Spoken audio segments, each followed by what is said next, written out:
Did you know that nearly 1 in 5 Google searches now comes with an AI generated summary, and that only about 1% of users click the links inside of it? And that means your website might be showing up, but not getting seen. In today's quick win segment of the Financial Advisor Marketing Playbook, we're talking about answer engine optimization, the new frontier of visibility in an AI-driven search world. I'll break down what it actually means, how it differs from traditional SEO, and the simple adjustments you can make right now so your firm doesn't disappear inside those AI summaries. It's quick, it's tactical, and it's a must-know if you want to stay visible in 2025 and beyond. Let's dive in. This is the Financial Advisor Marketing Playbook, a show for financial advisors who want to explore the topic of client acquisition and business growth. Your host is Mark Mersman, Chief Marketing Officer at USA Financial. He is an investment advisor representative of securities offered through USA Financial Securities, member FINRA SIPC, a registered investment advisor. Welcome to another episode of the Financial Advisor Marketing Playbook. Today I wanted to talk about answer engine optimization. That might be a term you're not familiar with, but it kind of part of what brought me to want to do this episode. Just over the past month, we here at USA Financial have generated a few different leads that, upon talking with these advisors, they discovered us through a ChatGPT search or another AI engine search. And it just kind of solidified this new era that we're in. Now, no doubt you've heard of SEO, search engine optimization. Answer engine optimization or AI search optimization is kind of the taking over. I don't want to say that SEO is dead. Of course, I won't say that, because that strategy comes alongside the answer engine optimization. But the reality is the usage of AI as a search tool to get answers is growing tremendously. In fact, for the first time in over a decade, Google's market share dipped below 90%, which basically tells you that that's still a tremendous market share, but it tells you that there's slowly this shift. And interestingly enough, a recent survey found out that 71% of Americans have used AI tools for search, and 14% of them use them daily. In fact, now, if you think about Google has embedded AI generated summaries inside of their searches. So 18% of all Google searches now contain some sort of an AI generated summary. And what's interesting about that, if you pair that stat with another stat from Google that says their search impressions are up 49% year over year, but their click-through rates are down 30%, which tells us that the AI overviews and the summarizations are essentially siphoning away clicks from, any of your prior efforts at SEO.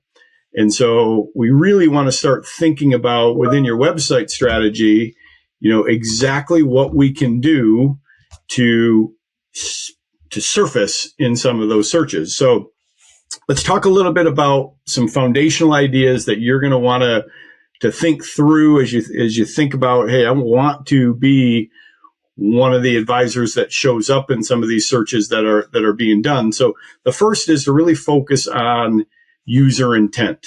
A lot of the old traditional stodgy SEO strategy focused on kind of just stuffing keywords in there. Well, that's got to change a little bit. Your content should answer the why, the how, and the what if angles that consumers are thinking when they're asking, for that search, or they're bringing that search to the table. So you want to think through and not just try to match search phrases, which was kind of an SEO strategy. Think through some of the psychology of why is somebody asking this question, and start to answer it from a human element. Another thing to be thinking about within your website strategy as you're thinking about, playing to these AI search engines, is to make sure that you have depth and breadth within your website. That's going to be much better than just having shallow coverage. The more comprehensive and well-rounded that your content is, the much better chance that AI is going to be able to pick it up or have a desire to pick it up. You want to address kind of some sub questions or give some examples. So, try to go, double click on certain questions. A lot of times you might answer or ask a question or use a question as a part of your strategy. I want you to click in even further, ask bring some sub questions up that a consumer might not be thinking about when they first type a question in, but there's some of those follow-up questions that have to go along with it. I'll give you one really quick example. If a consumer types in, at what age should I take Social Security? Well, you can go through that and provide the answer to that to the best of your ability in your content. But I would encourage you to bring some of the sub questions that come up with that inside of your answer to it. So, questions that you might also need to be thinking about if you ask that particular question, things like, how does health and longevity factor into my Social Security decision? How do my other assets factor into the Social Security decision? So all the questions that as a good financial advisor, you're asking in a meeting and kind of trying to pry them or prod them along a little bit further, work that into your content strategy within your website. You've obviously got to structure it clearly. So we'll talk a little bit about that in a moment. You can't ignore some of the foundational SEO elements. Traditional SEO things are still going to impact your AI presence.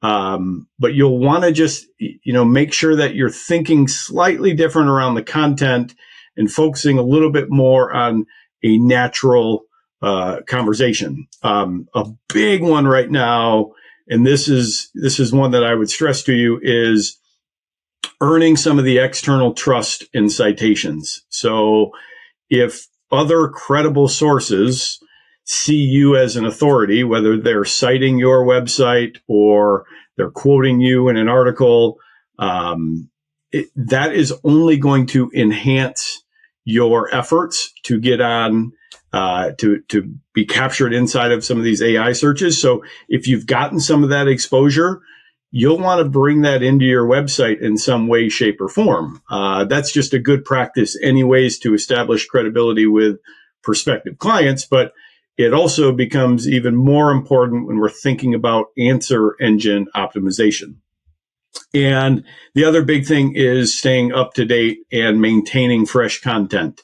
If you're not updating your site at least somewhat regularly, maybe whether it's once or twice a month, you're adding some new fresh content that speaks to recent things or relevant information that is, doesn't necessarily have to be daily timely, but something that has happened recently, if you can pull in some relevance there. So some action steps that you could consider taking.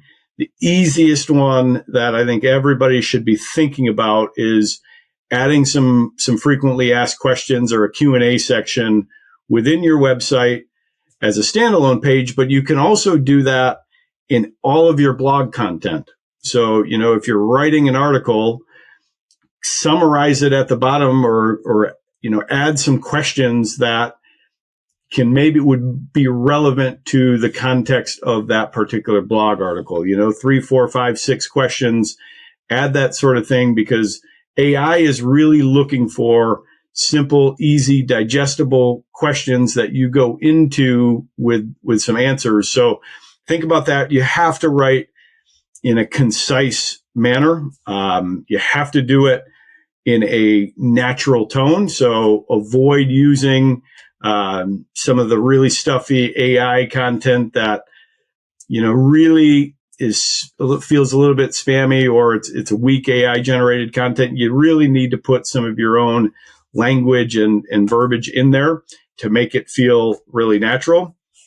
One other important thing that I would encourage you to look at doing, and you could do this on, most of your pages on your website, which would be to write some really concise answer summaries of what is on that page at the top of your content page. So, maybe you've got a blog that you're going to go into some detail on any particular topic. Give it a paragraph in very simple, concise language, a paragraph summary at the top to let the search engine know and the AI engine know, here's the quick summary of what's on this page, so that as it's scanning and doing its thing out there, it's going to know, okay, I got to continue to look for this as a potential source to serve up as a result of a search. I'd encourage you to target some low volume niche questions. The idea of that you are going to be served up for a question like, how do I roll over a 401k is very small. But how do I roll over a 401k from XYZ company? All of a sudden, that becomes a little bit more niche-y, and you can get into a level of detail within that answer that is different and way more in depth than the generic, how do I roll over a 401k? Obviously, you can have some of the general content, but as you go through that answer, you'll want to get a little bit more specific within that niche piece there. And certainly leveraging the third-party mentions is a no-brainer. So that's an action step. If you're not doing the third-party mentions, or you don't have any of those, or you're looking for a PR strategy, there's been a couple of episodes that I've recorded here on the playbook that I'd encourage you to go back and check out. I share a few ideas where how to get PR and how to get some of that credibility established that you can then take over and bring into your website. So that's it for today. Hope you enjoyed this episode. Good luck out there, and get writing for the AI bots.